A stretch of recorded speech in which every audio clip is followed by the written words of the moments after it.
Brakti Al Shai, Brakti Howell, Brakti Al Shai, Bashim Hakodash. And we give double honor to our apostles and our elders, which are apostle elders, the great millstone, which feed us with knowledge, wisdom, and understanding through the spirit and power of Yahweh Al Shai. 2025, which is the hopeful year of our deliverance and the judgment and the destruction of Esau.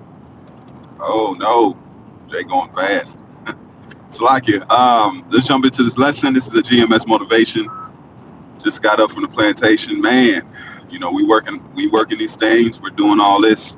You know, we're striving for mastery. We're striving for Yahweh Al Shai to hopefully save us. We have our bullshit. You know, we're in this flesh. That's why it says the prisoner hope to be loosed. And what's the main thing to be loosed from is this flesh, man. This flesh is our greatest adversary. I'm gonna try to do a sit down on the flesh, Lord willing, in the next day or so. Esau gave us some days off, you know, the Wadi Abashimi Al Shah for that shit. You know, it's fucking exhausting, Jake. It is, man. But you know, we gotta strive, we gotta do what we have to do. But we are thankful that Yahweh Al Shai has allowed us to know this true knowledge, wisdom, and understanding, and allowed us to be Israelites. You know, that's the main point. But the title of this lesson is that we are running, you know. The time we at now is everything is coming. Hey, Shalom, Yavashim. This truth is the Lord's victory lap. I say it again, this truth is the Lord's victory lap. I'll be honored for that. There should never be a time if you woke up, there should never be a time that you should feel, yes, we're in hell, yes, we're in bondage.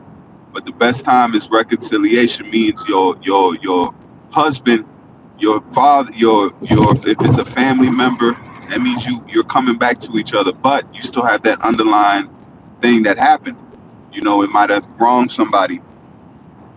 But the main point is that we've been reconciled. Yeah, we're going through hell, but we're coming out of it. Just like a tree doesn't grow overnight. That's why the Lord compared this unto a mustard seed.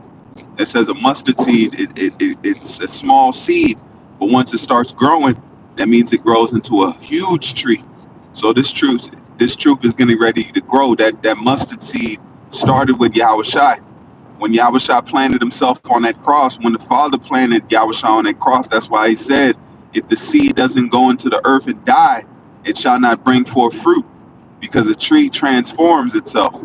We've been transformed in hell. We've been transformed in these curses. We've been transformed. We're not the same nation that we was when we fell.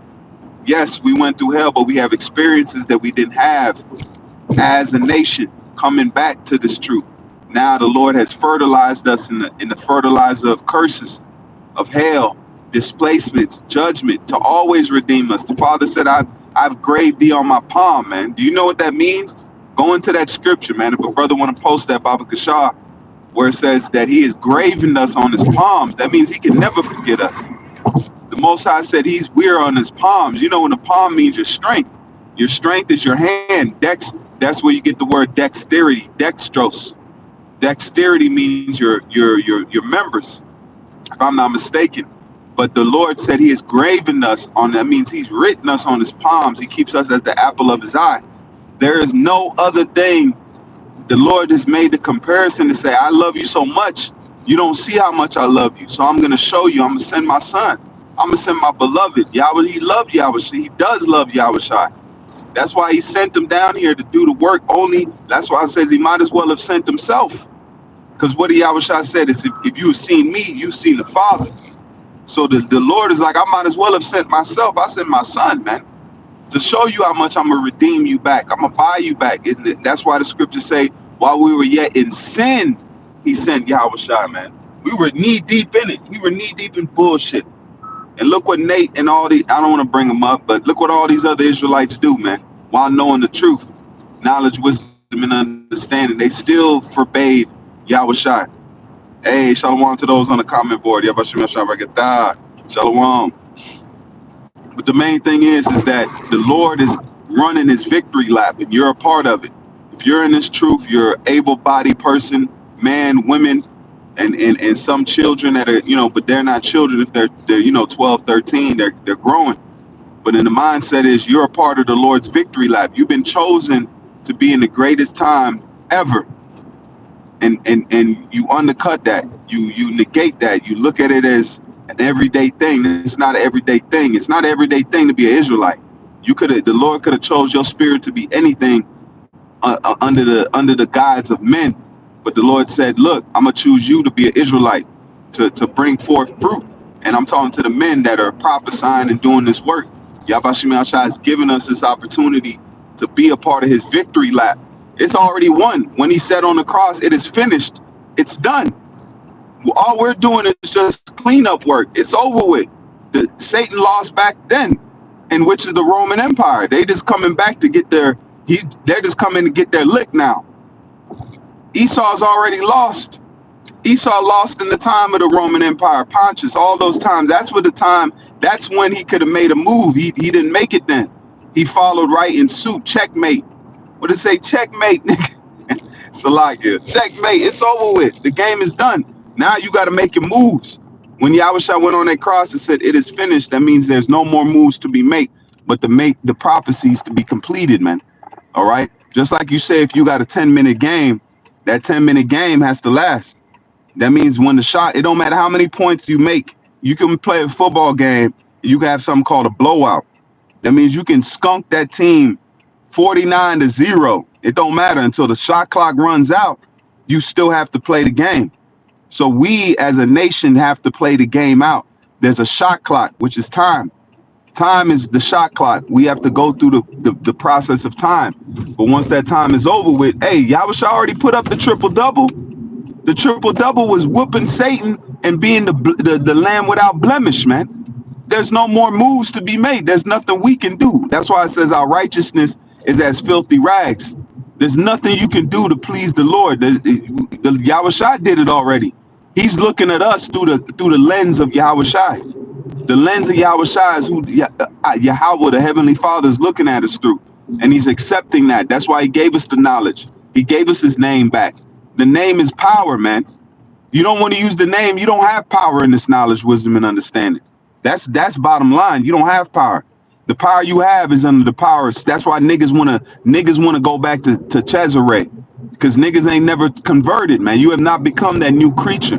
You haven't put on that new man because you want to go back to the same idol and the same name that your oppressor gave you to say. That means you don't trust in Yahushua.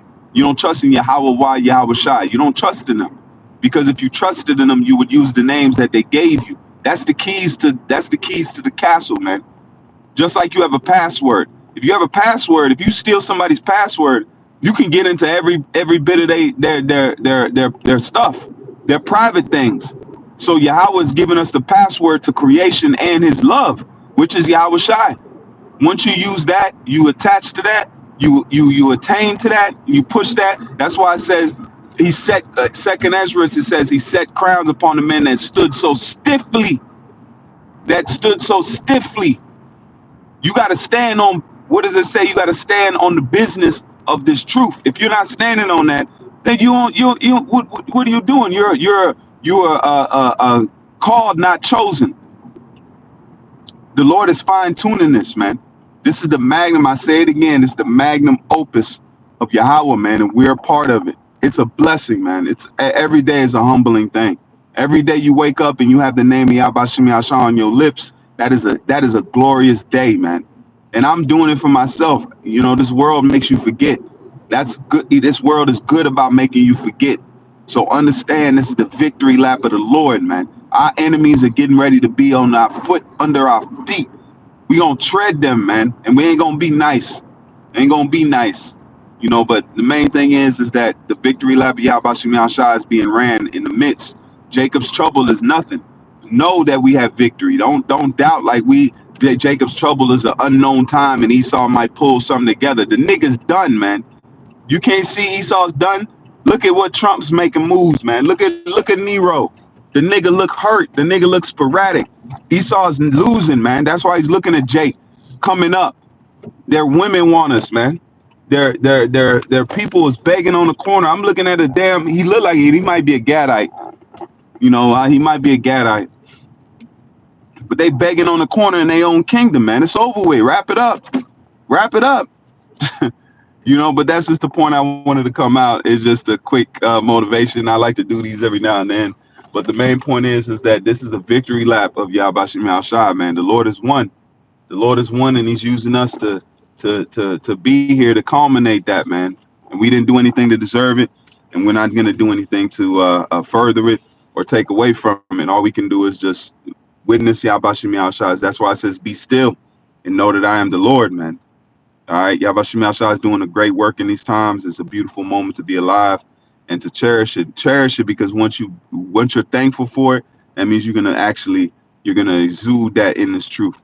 And that's just something that I'm trying to do in myself.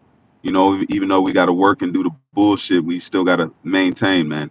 So with that, I say call hello Yahweh, Bashim Yahushai, Bashim Chakwadash. Until the next time, I say shalom, and more not and never keep faith. Shalom.